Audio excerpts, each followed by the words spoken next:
السلام علیکم لسنرز، شروع کرتے ہیں آج کی سٹوریز اللہ کا بابرکت نام لے کر، جو انتہائی عالی رتبہ اور بہت جلیل القدر ہے بے شک۔ اور آئی ہوپ لسنرز آپ سب لوگ ٹھیک ہوں گے، اور شروع کرتے ہیں آج کی سٹوریز۔ اور سٹوریز شروع کرنے سے پہلے میرے سب لسنرز کو حج اکبر کی بہت بہت مبارک ہو، اور ہم لوگوں کی زندگی میں یہ حج اکبر بہت سی خوشیاں لے کر آئے، آمین۔ تو آج کی پہلی خوفناک کہانی ندیم نے پشاور سے شیئر کی ہے۔ ندیم کہتے ہیں، میں امپورٹ ایکسپورٹ کا بزنس کرتا ہوں۔ ان دنوں میں میرا کام کچھ مندہ پڑا ہوا ہے، کچھ برے اثرات کی وجہ سے، جو کہ نسل در نسل ہمارے خاندان میں منتقل ہو گئے ہیں۔ میرے پردادا جو کہ فی سبیل اللہ لاوارث لوگوں کی قبروں کو بنانے کا انتظام کرتے تھے، ایون کہ پھر ان کا یہ شوق کا عالم اللہ کی خوشنودگی کے لیے اس حد تک پہنچ گیا کہ انہوں نے قبروں کو کھودنا سیکھا اور قبریں بنانے کا سارا طریقہ سیکھا، اور جو بھی لاوارث لوگ ہوتے تھے ان کو وہ خود دفناتے تھے۔ ان کا سارا قبر میں دفنانے کا انتظام تک، اینٹیں، جو کچھ بھی لگتا تھا وہ دادا ابو اپنے پاس سے کرتے تھے۔ ایک دفعہ گورکن کی دادا ابو کو کال آئی اور اس نے کہا کہ ایک لاوارث شخص ہے جس کو دفنانا ہے، اس کی قبر تمہیں پہلے تیار کرنی ہوگی۔ میت کو لا کر رکھ دیا گیا۔ دادا ابو نے اس شخص سے کہا کہ تم چلے جاؤ، قبر کو میں خود تیار کروں گا۔ وہ گورکن چلا گیا۔ رات 12 بجے کا ٹائم تھا۔ رات کو دادا ابو تدفین کے لیے چلے گئے۔ دادا ابو کے کہنے کے مطابق یہ پوری کہانی انہوں نے ہمیں سنائی۔ انہوں نے یہ کہا کہ جب میں قبرستان میں گیا تو مجھے آج تک ایسا کچھ بھی محسوس نہیں ہوا۔ قبرستان میں عجیب سی خاموشی نہیں ناموشی لگ رہی تھی، عجیب سا ایک پرسرار پل لگ رہا تھا۔ میں گیا اور میں کیا دیکھتا ہوں کہ وہ جو میت تھی وہ ایک سائڈ پر پڑی ہوئی تھی، اور اس کی جو جگہ تھی وہ گورکن نے مجھے بتا دی تھی کہ جہاں پر میت رکھی ہوئی ہے اس کی ٹانگوں کی سائڈ پر وہ قبر بنانی ہے، اور اس جگہ پر اس نے نشان لگا دیا تھا۔ میں اب قبر کو تیار کرنے میں مصروف ہو گیا۔ اچانک سے مجھے یوں محسوس ہوا جیسے میت میں کوئی سرسراہٹ ہے۔ میں نے اس چیز کو اگنور کر دیا۔ خیر میں اپنا کام کرتا رہا۔ کام کرنے کے بعد میں نے میت کو اکیلے دفنایا۔ دفنانے کے بعد جیسے ہی میں وہاں سے نکلا، میری طبیعت بہت بوجھل تھی، ابھی میں قبرستان کے اندر ہی تھا، تو مجھے یوں لگا جیسے میرے پیچھے کوئی چل رہا ہو۔ میں نے پیچھے سے پلٹ کر دیکھا تو پیچھے ایک نہایت خوفناک ہیبت ناک چہرے کا شخص کھڑا ہوا تھا، جس کا قد بہت لمبا تھا۔ اب وہ ہیبت ناک چہرے کا شخص بالکل میرے ساتھ چلتا ہوا باہر کی طرف آ رہا تھا۔ میں نے دل ہی دل میں آیت الکرسی کو پڑھا، جو کچھ آتا تھا وہ پڑھنا شروع کر دیا۔ وہ ہیبت ناک شخص پورے راستے میرے پیچھے آتا رہا خاموشی سے۔ اس کا قد 10 فٹ سے بھی لمبا ہوگا، خوفناک چہرہ، خوفناک جسم تھا۔ میں گھر کے اندر چلا گیا۔ میں نے دروازہ بند کر لیا، فوراً جا کر غسل کیا، نہایا، نماز پڑھی۔ تہجد کا ٹائم ہو چکا تھا۔ تہجد پڑھی، نماز پڑھی، اور نماز پڑھنے کے بعد فجر پڑھی۔ تو جیسے ہی میں نے اپنی ونڈو کو کھول کر دیکھا تو وہ خوفناک ہیبت ناک شخص بالکل میرے ونڈو کے آگے کھڑا ہوا تھا۔ میرے پیروں کے نیچے سے زمین نکل گئی۔ میں نے اپنے پورے گھر کو حصار میں کیا۔ 7 دفعہ آیت الکرسی اور کل شریف پڑھ کر میں نے اپنے کمرے کو حصار کر لیا۔ میں سو گیا۔ 7 بجے جب میری آنکھ کھلی تو میں نے دوبارہ ونڈو کو کھول کر دیکھا تو وہ ہیبت ناک شخص سٹل اسی جگہ میری ونڈو کے آگے کھڑا ہوا تھا۔ وہ قبرستان سے میرے ساتھ آیا تھا۔ اب میں بہت زیادہ اس چیز میں تھا کہ یہ مخلوق چیز کیا ہے، آخر یہ جا کیوں نہیں رہی۔ میں نے دروازہ کھول کر باہر سے دیکھا تو وہ مخلوق خاموشی سے میرے پیچھے چلتی ہوئی آ رہی تھی۔ میں جدھر جدھر جا رہا تھا وہ میرے پیچھے آ رہی تھی۔ میں بہت زیادہ پریشان تھا۔ میں مسجد کے احاطے میں گیا تو وہ مخلوق مسجد کے باہر کھڑی ہوئی تھی۔ میں نے بہت سی کوشش کرنے کے باوجود مولوی صاحب سے بات نہ کر سکا، اور میں چلتا ہوا آیت الکرسی کل شریف پڑھتا ہوا جا رہا تھا، اور وہ مخلوق بالکل میرے پیچھے پیچھے تھی۔ میں گھر کے اندر گیا جب، تو وہ مخلوق میرے گھر کے اندر قدم نہیں رکھ سکتی تھی۔ میں اس چیز کو جان نہیں سکا آخر اس کی وجہ کیا ہے تب تک۔ ندیم کہتے کہ دادا ابو نے بتایا کہ میں نے 10 سے 15 دن لگاتار کوشش کی کہ میں مولوی صاحب سے بات کروں، لیکن میں مولوی صاحب سے اس متعلق بات کر سکتا ہی نہیں تھا۔ کسی چیز نے میرے دل کو پکڑا ہوا تھا، میری زبان کو پکڑا ہوا تھا۔ میری زبان، میرا دل، میرا دماغ اس چیز کو تسلیم نہیں کر رہا تھا کہ میں اس مخلوق کے متعلق کسی کو بتاؤں۔ میں اپنے گھر کے اندر داخل ہوتا تو وہ مخلوق گھر کے اندر نہ آ سکتی، لیکن اب میں یہ سوچ رہا تھا کہ یہ مخلوق آخر میرے گھر کے اندر کیوں نہیں آ پا رہی۔ بہت اللہ سے مدد مانگی۔ اللہ سے مدد مانگنے کے بعد میں دوبارہ مسجد میں گیا فجر کے ٹائم۔ میں نے مولوی صاحب کو بلایا۔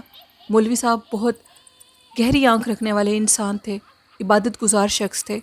میں نے ان کو یہ سارا ماجرا بتایا اور کہا آج 10-11 دن ہو چکے ہیں، وہ مخلوق آج بھی میرے ساتھ ہے، نہ جانے کسی کو نظر آئے یا نہ آئے، وہ آج ابھی بھی بالکل مسجد کے باہر کھڑی ہوئی ہے۔ مولوی صاحب نے کہا تم چلو میرے ساتھ۔ میں مولوی صاحب کو لے کر باہر نکلا۔ مولوی صاحب نے اس کو اپنی آنکھوں سے دیکھا اور مولوی صاحب نے اللہ اکبر کہا اور یہ کہا کہ یہ ایک ہیبت ناک جن ہے جو کہ تمہارے اوپر مسلط ہو چکا ہے۔ تم رات کے اندھیرے میں جب قبرستان میں گئے تھے تو اس ٹائم اس مخلوق کا ٹائم تھا، وہ مخلوق اپنے ٹائم پر باہر نکلی ہوئی تھی، اور اس مخلوق کے متعلق یہ کہا جاتا ہے کہ یہ گھنے درختوں کے بیچ میں رہتی ہے قبرستان کے اندر، اور اس ٹائم پر قبرستان میں نہیں جانا چاہیے۔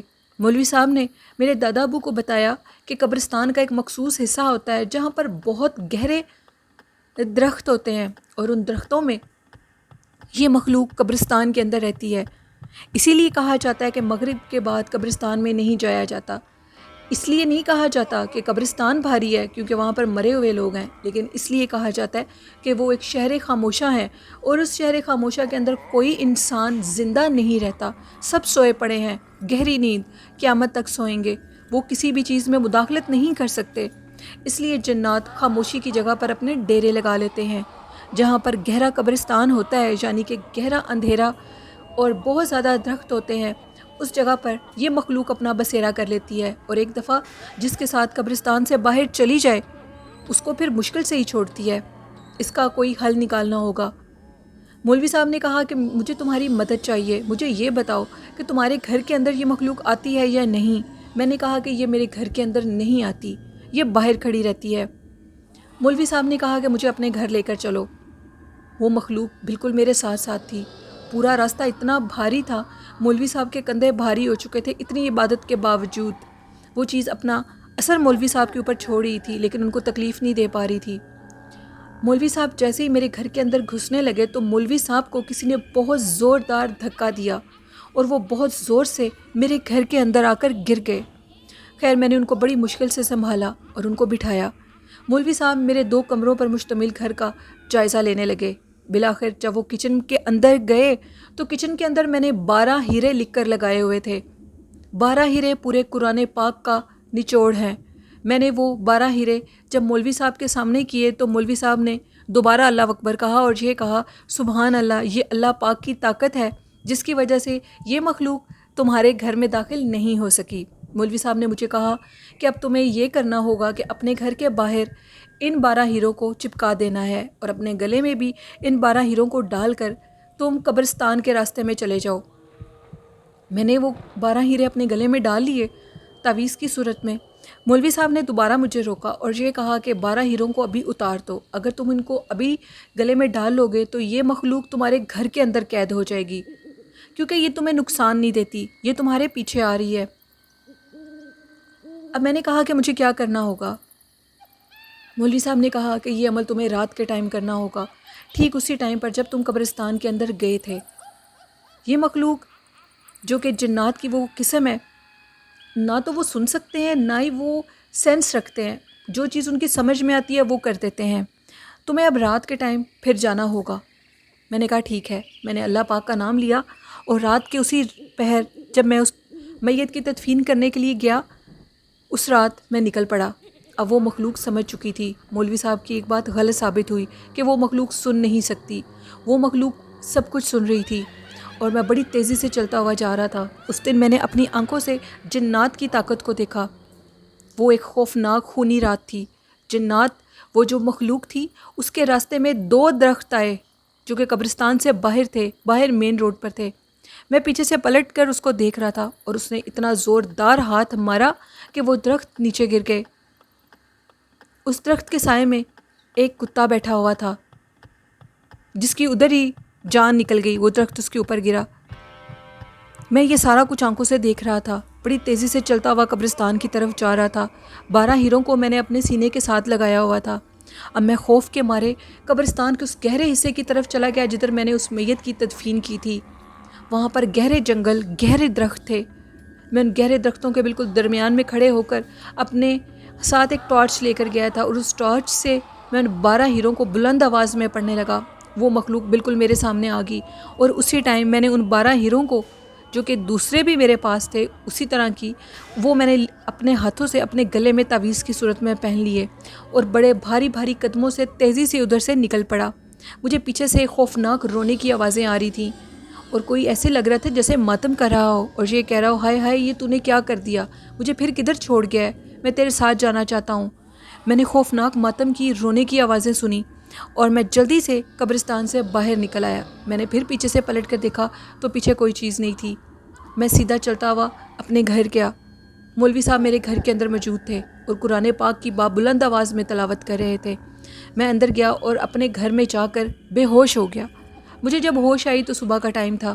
مولوی صاحب نے کہا وہ ایک بڑی بھاری رات تھی، جس رات میں تم نے اس میت کو بھی دفنایا، اور یہ بھی بڑی بھاری رات تھی جس رات میں تم نے اس جنات کو اس کی اصلی جگہ پر پہنچا دیا۔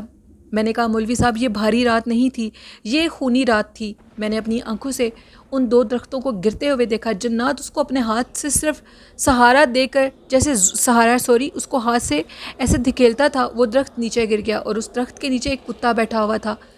ابھی تک اس کتے کی چیخ کی آواز میرے کانوں میں ہے۔ وہ درخت اس کے اوپر گرا اور وہ وہیں مرا، وہ وہیں پر مر گیا۔ تو مولوی صاحب نے کہا کہ اب جب تک تمہاری زندگی ہے تم ان 12 ہیروں کا ورد کیا کرو۔ یہ 12 ہیرے تمہیں دنیا اور آخرت کی ہر پریشانی سے بچا لیں گے، ہر مخلوق سے بچا لیں گے۔ تو اس کے بعد دادا ابو کہتے ہیں کہ میں کچھ سنبھل گیا۔ پھر دادا ابو نے رات کے ٹائم تدفینیں کرنی چھوڑ دیں، اور وہ دن کے ٹائم تدفین کیا کرتے، تو انہوں نے گوہرگن کو سختی سے منع کر دیا کہ مغرب کے بعد اکیلے گہرے قبرستان کی طرف تدفین کے لیے مت جایا کرو، اگر جانا بھی ہے تو اپنے گلے میں یہ 12 ہیرے ڈال کر جایا کرو۔ اس کے بعد دادا ابو کی بھی ڈیتھ ہوگی، اللہ پاک ان کی مغفرت کرے۔ اور یہ ایک واقعہ تھا ندیم کا۔ ندیم کہتے ہیں کہ اس بری مخلوق کے اثرات ہمارے اوپر مرتب ہو گئے، نسل در نسل مرتب ہو گئے، وہ کہتے ہیں کہ وہ ہمارے اب تک تیسری نسل میں چلتے آ رہے ہیں۔ مطلب ہمارا کام ہے وہ بالکل مندہ پڑ چکا ہے، کاروبار ہے لیکن بہت کم ہے۔ تو کسی اللہ والے نے ہمیں بتایا کہ آپ کے کسی بڑے بزرگ کے اوپر، جو آپ کے خاندان کا تھا، اس کے اوپر کسی مخلوق کا بسیرا ہو چکا تھا، اس وجہ سے انہوں نے اس مخلوق کو قید کر دیا، تو وہ مخلوق آپ کے اوپر ابھی تک اپنا اثر رکھتی ہے۔ یہ ایک واقعہ تھا ندیم کا جو انہوں نے پشاور سے شیئر کیا لسنرز۔